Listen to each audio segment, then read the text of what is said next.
You know that feeling, right, when you pour your heart out to someone and what you get back is just a blank stare, a total wall. It's so confusing and honestly, it hurts.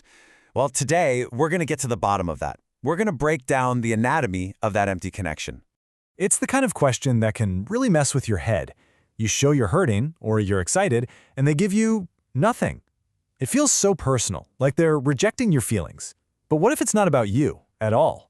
What if it's about how they're wired? In this image, wow, it just says it all, doesn't it? On one side, you've got all this emotion, and on the other, just a wall of indifference. It's a dynamic that can make you feel completely and utterly alone, even when someone is sitting right next to you.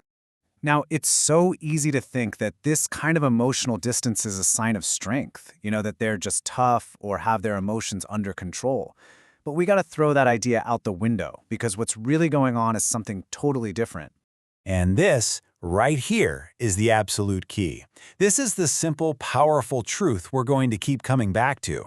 Their lack of a reaction, it isn't a comment on your feelings. It's a sign that they literally cannot share that emotional space with you. It's like you're speaking two different languages. So let's take a closer look at what this really creates. We're jumping into Section 1, an empty connection. This is about those relationships that might seem fine on the outside, but they're missing that one crucial thing, a real shared emotional bond. A lot of the time, this all comes down to a real struggle with empathy. It's like you're sending out all these emotional signals, trying so hard to build a bridge, but they just hit a wall and bounce right back. The connection never actually lands because there's nothing on the other side to catch it. Which brings us right to the core of the problem. Section 2, the empathy gap. And trust me, getting your head around this concept is going to make everything else click into place. So what even is empathy? Well, the easiest way to think about it is that it has two parts. First, there's the part where you can understand what someone's feeling. You can see they're sad.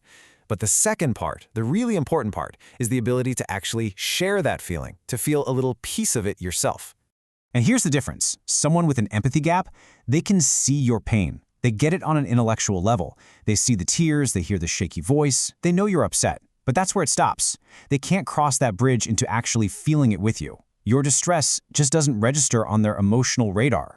Okay, so if they can see it but can't feel it, how does that actually play out in real life? That's what we're covering in Section 3, how they see your pain. This is where things get really practical and, frankly, pretty painful. Just let that sink in for a second. They are an audience to your emotions, not a participant. For them, your pain is just information to be processed, not a human experience to be shared. So, because your pain isn't causing them any real discomfort, their reaction is all about what's easiest for them. And what does that look like? Well, first, they might just ignore it, change the subject. If that doesn't work, they might dismiss it, tell you you're being too sensitive or overreacting. And if you keep trying, the easiest thing for them to do is to just walk away. And this right here is the end result, emotional abandonment. When they can't handle your feelings, getting away from the situation is the simplest fix. For them, problem solved. But for you, the hurt is just getting started. And that brings us to maybe the most important part of this whole thing. Section 4, the impact on you. Because living with this kind of constant indifference, it really takes a toll. Does this sound familiar? You're just left feeling so confused. You think, how can they not get how much this hurts? It leads to this deep, aching loneliness because you realize you're in it by yourself. And pretty soon, you start turning it on yourself, right? Am I being too much? Is there something wrong with me? And that question just plays on a loop in your head. Why don't they care? The end result of this isn't just sadness. It's this feeling of being completely invisible, of being misunderstood.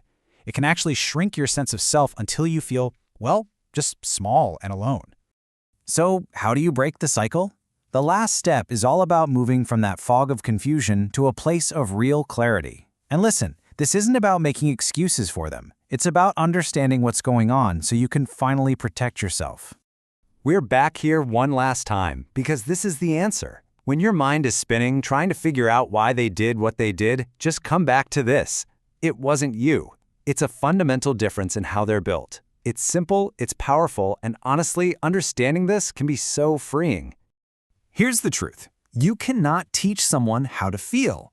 All the energy you spend trying to make them understand is so much better spent on protecting your own heart.